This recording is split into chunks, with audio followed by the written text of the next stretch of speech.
समस्थियावनो इपिपिएलना जेबो दावराव दावसि गैया।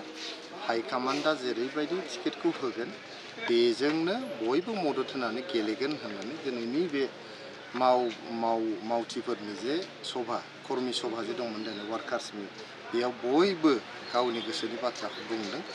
जोंनि इपिपिएलआ मोनसे गणतान्त्रिक हान्जा, बेयो मोनसे सुबुं दाराखौ फोथायग्रा मोनसे हान्जा। बेयावहाय साफ्रोमबो सुबुङानो बिसायख'थि गेलेनो थाखाय गावनि गोसोखौ थिग खालामनो थाखाय मोन्थाय दङ। सासे बुथनि कर्मीयाबो, सासे प्राइमारि वार्काराबो, ब्लक कमिटिनि वार्काराबो, सासे मेम्बाराबो जोंनि इपिपिएलनिफ्राय बिजाथि जानो लुबैनायनि मोन्थाय दङ। फाइनालि थाङै थुङै हाइकमान्डआ डिसिसन लागोन जे सोरनो बिजाथिखौ होनाय जागोन।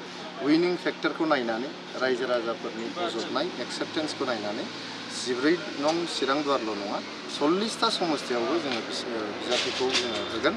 आरो हाइकमान्डआ जेरैबायदि डिसिसन लागोन, जोंनि दैदेनगिरिफोर दं बिथांमोना जेरैबायदि थांखि लागोन, बे थांखिजोंनो जोंनि साफ्रोमबो इपिपिएलनि दैदेनगिरि आरो मावथिफ्रा हेफाजाब होनानै हाबा मावलांगोन।